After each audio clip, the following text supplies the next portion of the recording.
வணக்கம். ஜனவரி 10ஆம் தேதி இன்னைக்கான முதல் பதிவு. பங்குச்சந்தையில் நடந்த சில விஷயங்களை விரைவாக பார்க்கலாம். முக்கியமான தகவல், நான் செபி ரெஜிஸ்டர்ட் அட்வைசர் கிடையாது. நம்ம சேனல்ல இருந்து எப்போதுமே ஸ்டாக் ரெக்கமெண்டேஷன்ஸ் கிடையாது. யூடியூப் சேனல் மட்டும் இல்லைங்க, மற்ற சோஷியல் மீடியா பிளாட்ஃபார்மான இன்ஸ்டாகிராம், வாட்ஸ்அப், டெலிகிராம்ல இருந்து கூட நம்ம ஸ்டாக் ரெக்கமெண்டேஷன்ஸ் வழங்குவதில்லை. மேலும் பணத்தை வாங்கிட்டு எந்த சேவையும் வழங்குவது இல்லை. பல போலியான குரூப் இயங்கிட்டு இருக்கு. தயவு செய்து ஜாகிரதையாக இருங்க. இந்த வீடியோவில் காட்டக்கூடிய அனைத்து கம்பெனிகளும் வெறும் இன்ஃபர்மேஷனல் பர்பஸ்க்காக மட்டுமே முதலீடு செய்யுங்கன்னு சொல்கிற வீடியோ கிடையாது. எந்த ஒரு முதலீட்லையும் ரிஸ்க் இருக்கும். ரிஸ்க் புரியாமல் இன்வெஸ்ட் செய்யாதீங்க. ரிஸ்க் புரியலன்னா தயவு செய்து இன்வெஸ்ட்மெண்ட்டை தவிர்த்துருங்க. நம்ம ருபி டிரைவர் சேனலை ஆதரிக்கிற அனைத்து நல்ல உள்ளங்களுக்கும் நன்றி. சில இண்டிவிஜுவல் ஸ்டாக்ஸ் மற்றும் செய்திகள் விரைவாக பார்க்கலாம். நேற்று ஜனவரி 9ஆம் தேதி நிஃப்டி 0.7% குறைவாக க்ளோஸ் ஆயிருக்கு. ஃபாரின் இன்ஸ்டிடியூஷன் இன்வெஸ்டர்ஸ் 8,500 கோடி ரூபாய்க்கு வாங்கியிருக்கிறாங்க. 15,700 கோடி ரூபாய்க்கு விற்பனை செய்திருக்கிறாங்க. நெட் செல்லர்ஸாக தொடர்றாங்க 7,200 கோடி ரூபாய்க்கு. டொமஸ்டிக் இன்ஸ்டிடியூஷன் இன்வெஸ்டர்ஸ் 16,700 கோடி ரூபாய்க்கு வாங்கியிருக்கிறாங்க. 9,000 கோடி ரூபாய்க்கு விற்பனை செய்திருக்கிறாங்க. நெட் பையர்ஸாக தொடர்றாங்க 7,600 கோடி ரூபாய்க்கு. காட்ரன் ஃபியூச்சர் டெக் ஐபிஓ குறித்தான அப்டேட். நேற்று 3வது நாள் முடிவில் ஒட்டுமொத்தமாக 196 மடங்கு சப்ஸ்கிரிப்ஷன் ஆகியிருக்கு. ரீட்டைல் கேட்டகரி மட்டும் பார்க்கும்போது 256 மடங்கு சப்ஸ்கிரிப்ஷன் ஆகியிருந்திருக்கு. டெல்டா ஆட்டோகாப் ஐபிஓ குறித்தான அப்டேட். நேற்று 3வது நாள் முடிவில் ஒட்டுமொத்தமாக 342 மடங்கு சப்ஸ்கிரிப்ஷன் ஆகியிருக்கு. ரீட்டைல் கேட்டகரி மட்டும் பார்க்கும்போது 314 மடங்கு சப்ஸ்கிரிப்ஷன் ஆகியிருந்திருக்கு. இன்னைக்கு ஜனவரி 10ஆம் தேதி குவார்ட்டர்லி ரிசல்ட் அறிவிக்கக்கூடிய சில கம்பெனிகளுடைய பெயர்கள் சிஇஎஸ்சி, ஜஸ்ட் டயல் மற்றும் பிசிபிஎல். ரிலையன்ஸ் இண்டஸ்ட்ரீஸ் அவங்களுடைய குவார்ட்டர்லி ரிசல்ட் ஜனவரி 16ஆம் தேதி வெளியிட இருக்கிறாங்க.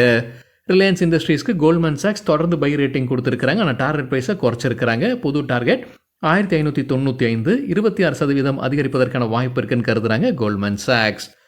அதானி வில்மர் குறித்து மணி கண்ட்ரோல்லேருந்து கிடைத்த ஒரு தகவல் நம்ம முன்னே செய்தி பார்த்துருந்தோங்க. அதானி வில்மர் அந்த ஜாயிண்ட் வெஞ்சர்லேருந்து வெளியேறாங்க. அவங்களுடைய சில ஷேர்ஸை வில்மருக்கே விற்பனை செய்கிறாங்க. சிலது ஆஃபர் ஃபார் சேல் வழியாக விற்பனை செய்வதாக முன்னே நம்ம தகவல் பார்த்ததான். ஸோ அதோடைய பாகமாக ஆஃபர் ஃபார் சேலை அறிவிச்சிருக்கிறாங்க. அதானி கமாடிட்டிஸ் அப்படின்ற ஒரு ப்ரொமோட்டர் 20% ஸ்டேக்கை விற்பனை செய்கிறாங்க. அவங்களுடைய நிர்ணயித்திருக்கிற ஃப்ளோர் பிரைஸ் 275 ரூபாய். எப்போ ஓப்பன் ஆகுது? இன்னைக்கு ஜனவரி 10ஆம் தேதி ஓப்பன் ஆகுது. முந்தின க்ளோஸ் 324 க்ளோஸ் ஆயிருக்கு அதானி வில்மர். பிரஜ் இண்டஸ்ட்ரீஸ்க்கு கோடெக் இனிஷியேட் பண்ணியிருக்காங்க கவரேஜ். ஆட் ரேட்டிங் கொடுத்துருக்காங்க. எதிர்பார்க்குற டார்கெட் 880, 10% அதிகரிப்பதற்கான வாய்ப்பு இருக்குது. டிசிஎஸ் குவார்ட்டர்லி ரிசல்ட் அறிவிச்சிருக்கிறாங்க. என்டிடிவி ப்ராஃபிட் மற்றும் மணி கண்ட்ரோல்லேருந்து கிடைத்த டேட்டா. ரெவென்யூ 63,973 கோடி ரூபாய். குவார்டர் ஆன் குவார்டர் 0.4% விழுந்திருக்கு. இயர் ஆன் இயர் 6% அதிகரிச்சிருக்கு. மணி கண்ட்ரோல் அல்லது என்டிடிவி ப்ராஃபிட்டில் கருத்து கணிப்பு நடத்தி அவங்க எதிர்பார்த்தது 64,749 கோடி ரூபாய். நெட் ப்ராஃபிட் 12,444 கோடி ரூபாய். குவார்டர் ஆன் குவார்டர் 4% அதிகரித்தது. இயர் ஆன் இயர் 12% அதிகரித்தது. எதிர்பார்த்தது 12,537 கோடி ரூபாய். Margins quarter on quarter compare பண்ணும்போது 40 பேசிஸ் பாயிண்ட்ஸ் அதிகரிச்சிருக்கு. அதாவது போன குவார்டரில் மார்ஜின்ஸ் 24.1%, இந்த குவார்டரில் 24.5%. இயர் ஆன் இயர் பேசிஸில் கம்பேர் பண்ணும்போது மார்ஜின்ஸ் 50 பேசிஸ் பாயிண்ட்ஸ் கீழே போயிருக்கு. டிவிடெண்ட் அறிவிச்சிருக்கிறாங்க. ஸ்பெஷல் டிவிடெண்டாக 66 ரூபாயும், டிவிடெண்டாக 10 ரூபாய். ஸோ ஒட்டு மொத்தமாக 76 ரூபாய் டிவிடெண்ட் அறிவிச்சிருக்கிறாங்க. அதற்கான ரெக்கார்ட் டேட் ஜனவரி 17ஆம் தேதி. பேமெண்ட் தேதி பிப்ரவரி 3ஆம் தேதி. டிசிஎஸ் இந்த Q3ல 25,000 ஊழியர்களுக்கு ப்ரொமோஷன் வழங்கியிருக்கிறாங்க. நிதியாண்டில் 20% ஆட்களுக்கு அவங்க ப்ரொமோஷன் வழங்கியுள்ளதாக அப்டேட் கொடுத்துருக்குறாங்க. இப்போ இருக்கக்கூடிய ஊழியர்களின் எண்ணிக்கை 6,07,354. பேடிஎம்க்கு பர்ன்ஸ்டைன் டார்கெட் ப்ரைஸை உயர்த்தி இருக்கிறாங்க. புது டார்கெட் 1,100, தற்போதைய லெவலிருந்து 23% அதிகரிப்பதற்கான வாய்ப்பு இருக்குன்னு கருதுறாங்க பர்ன்ஸ்டைன். இந்தியன் ஓவர்சீஸ் பேங்க் குறித்து சிஎன்பிசி டிவி 18லேருந்து கிடைத்த ஒரு தகவல். அவங்களுடைய என்பிஏ நான் பர்ஃபார்மிங் அக்கௌண்ட்ஸில் தான் விற்பனை செய்ய முடிவு செய்திருக்கிறாங்க. 46 என்பிஏ அக்கௌண்ட்ஸ் ஒட்டுமொத்த மதிப்பு 11,500 கோடி ரூபாய் மதிப்பிற்கானது. அதை விற்பனை செய்ய முடிவெடுத்திருப்பதாக சிஎன்பிசி டிவி 18ல் அப்டேட் கொடுத்துருக்கிறாங்க. ஐஆர்இடிஏ குவார்ட்டர்லி ரிசல்ட் அறிவிச்சிருக்கிறாங்க. சிஎன்பிசி டிவி 18லேருந்து கிடைத்த தகவல். நெட் ப்ராஃபிட் 425 கோடி ரூபாய். இயர் ஆன் இயர் 27% அதிகரிச்சிருக்கு. நெட் இன்ட்ரெஸ்ட் இன்கம் 622 கோடி ரூபாய். இயர் ஆன் இயர் 39% அதிகரிச்சிருக்கு. இன்டர்குளோப் ஏவியேஷன் இண்டிகோ ஏர்லைன்ஸை நடத்தக்கூடிய நிறுவனம். அவங்களுக்கு ஜெஃப்ரீஸ் பை ரேட்டிங் தொடர்ந்து கொடுத்துருக்காங்க. எதிர்பார்க்குற டார்கெட் ப்ரைஸை உயர்த்தி இருக்கிறாங்க. முன்ன சொல்லியிருந்தது 5,100, புது டார்கெட் 5,260. ஐஜிஎல் நேற்று நல்லா பர்ஃபார்ம் பண்ணியிருந்திருப்பதாக மணி கண்ட்ரோல்லேருந்து கிடைத்த தகவல். அதற்கு ஒரு அப்டேட்டும் கொடுத்துருக்காங்க. கெயில் வந்து அவங்களுடைய டொமஸ்டிக் சிஎன்ஜி அலோகேஷனை உயர்த்தி இருக்கிறாங்க. தற்போது 37%, அது 51% உயர்த்தி இருக்கிறாங்க. ஜனவரி 16ஆம் தேதியிலிருந்து நடைமுறைப்படுத்துவதாக மணி கண்ட்ரோல்லேருந்து கிடைத்த தகவல். அதே போல் அதானி டோட்டல் கேஸ்க்கும் கெயில் வந்து அலோகேஷன் ஏபிஎம் கேஸ் அலோகேஷன் 20% உயர்த்தி இருப்பதாக மணி கண்ட்ரோலில் அப்டேட் கொடுத்துருக்காங்க. டாடா எலக்ஸி குவார்ட்டர்லி ரிசல்ட் அறிவிச்சிருக்கிறாங்க. மணி கண்ட்ரோல்லேருந்து கிடைத்த டேட்டா. நெட் ப்ராஃபிட் 199 கோடி ரூபாய், இயர் ஆன் இயர் 4% விழுந்திருக்கு. குவார்டர் ஆன் குவார்டர் 13% விழுந்திருக்கு. ரெவென்யூ 939 கோடி ரூபாய், இயர் ஆன் இயர் 3% அதிகரிச்சிருக்கு. குவார்டர் ஆன் குவார்டர் 2% விழுந்திருக்கு.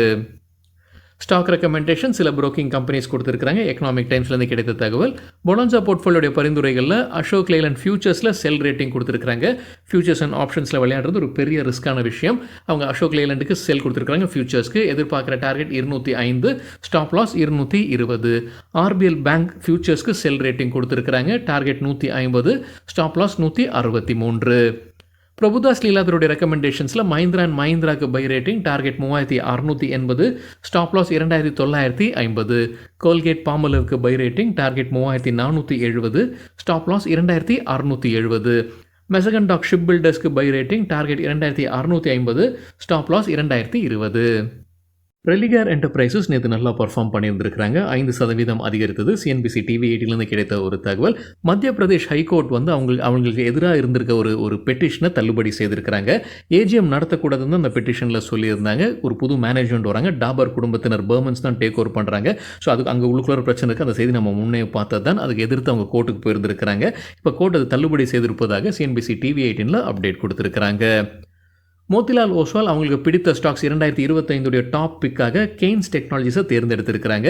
எதிர்பார்க்குற டார்கெட் 9100 ரூபாய், 31% அதிகரிக்கும்னு எதிர்பார்க்குறாங்க மோத்திலால் ஓஸ்வால். புருவாங்கரா தரப்பு அப்டேட் இருக்குது. பெங்களூரில் 3.6 ஏக்கர் நிலம் வாங்கியிருக்கிறாங்க. அங்கே வரக்கூடிய ப்ராஜெக்ட் வழியாக 700 கோடி ரூபாய் வருவாய் கிடைப்பதற்கான வாய்ப்பு இருக்குன்னு சொல்லியிருக்கிறாங்க புருவாங்கரா.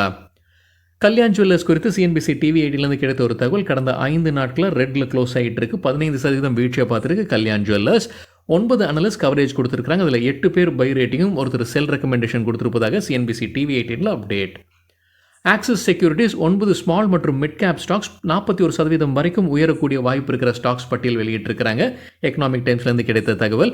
ஆரோபிந்தோ ஃபார்மாக்கு கொடுத்துருக்கிற டார்கெட் 1500, 16% அதிகரிப்பதற்கான வாய்ப்பு இருக்குது. லூப்பினுக்கு கொடுத்துருக்கிற டார்கெட் 2600, 14% அதிகரிக்கும் என்ற எதிர்பார்ப்பு. டால்மியா பாரத்துக்கு எதிர்பார்க்கிற டார்கெட் 2040, அதாவது 13% அதிகரிக்கும்னு சொல்லியிருக்கிறாங்க. பிரஸ்டீஜ் எஸ்டேட் ப்ராஜெக்ட்ஸ்க்கு எதிர்பார்க்குற டார்கெட் 2195, 41% அதிகரிப்பதற்கான வாய்ப்பு உள்ளது. சேலட் ஹோட்டல்ஸ்க்கு கொடுத்துருக்கிற டார்கெட் 1075, 17% அதிகரிக்கும்னு சொல்லியிருக்கிறாங்க ஆக்சிஸ் செக்யூரிட்டிஸ். சன்சரா இன்ஜினியரிங் கொடுத்துருக்கிற டார்கெட் 1780, 28% அதிகரிக்கும் என்ற எதிர்பார்ப்பு. ஹெல்த் கேர் குளோபல் என்டர்பிரைசஸ் உடைய டார்கெட் 575, 17% அதிகரிக்கும் என்ற எதிர்பார்ப்பு. ஜெயக்குமார் இன்ஃப்ரா ப்ராஜெக்ட்ஸ்க்கு கொடுத்துருக்கிற டார்கெட் 950, தற்போதைய லெவலிருந்து 26% அதிகரிக்கும்னு சொல்லியிருக்கிறாங்க. கிராவிட்டா இந்தியாவுக்கு கொடுத்துருக்கிற டார்கெட் 3000 ரூபாய், 33% அதிகரிப்பதற்கான வாய்ப்பு இருக்குன்னு கருதுறாங்க Axis securities. Gainers with high volume பட்டியலை விரைவாக பார்க்கலாம். இது நேற்றுக்கான டேட்டா. ஹை வால்யூம்னு எப்படி சொல்கிறோன்னா, நேற்று வால்யூமுடன் கடந்த 10 நாளுக்கான ஆவரேஜ் வால்யூமை ஒப்பிடும்போது 100% மேலே இருக்கிற சில ஸ்டாக்ஸ் கெய்னர்ஸ்ன்னு சொல்லும்போது நேற்று ஷேர் ப்ரைஸ் அதிகரித்திருக்க வேண்டும். எஸ்ஆர்எஃப் 14% ஷேர் பிரைஸ் அதிகரித்தது. 2200% வால்யூம் அதிகரித்தது. பாலாஜி எமைன்ஸ் 10% ஷேர் பிரைஸும் 4800% வால்யூம் அதிகரிப்பு. நவின் ஃப்ளூரன் 9% ஷேர் பிரைஸ் உயர்ந்தது. 1800% வால்யூம் அதிகரிப்பு. GTPL Hathway 8% share price, 2100% volume. Alkyl Amines 8% share price அதிகரித்தது. 3600% வால்யூம் அதிகரித்தது. சிஆர்ஆம் சில்க் 6% ஷேர் பிரைஸும் 700% வால்யூம் அதிகரிப்பு. நியூரேகா 6% ஷேர் பிரைஸ் உயர்ந்தது. 155% வால்யூம் அதிகரிப்பு. இண்டோ அமைன்ஸ் 5% ஷேர் பிரைஸ் அதிகரித்தது. 300% வால்யூம் அதிகரித்தது. கார் ட்ரேட் 5% ஷேர் பிரைஸும் 100% வால்யூம் அதிகரிப்பு. லூசர்ஸ் வித் ஹை வால்யூம் பட்டியலில் ஐடிஐ 8% விழுந்தது. 1945% வால்யூம் அதிகரிப்பு. Age is logistics 6% சரிந்தது. 1800% வால்யூம் அதிகரிப்பு. மாஸ்தா 6% வீழ்ச்சி, கிட்டத்தட்ட 400% வால்யூம் அதிகரிப்பு. ஸ்பந்தனா ஸ்பூர்த்தி 5% வீழ்ச்சி, 6500% அதிகரித்தது வால்யூம். பரதீப் பாஸ்பேட்ஸ் 5% சரிந்தது. 111% வால்யூம் அதிகரிப்பு. டெரா சாஃப்ட்வேர் 5% வீழ்ச்சி, 242% வால்யூம். சக்தி பம்ப்ஸ் 5% வீழ்ச்சி, 2126% வால்யூம் அதிகரிப்பு. KIOCL 4% வீழ்ச்சி, 592% வால்யூம் அதிகரிப்பு. சரிங்க, இதுதான் சில விஷயங்கள் என்னுடைய பார்வைக்கு எட்டியது. நன்றி, வணக்கம்.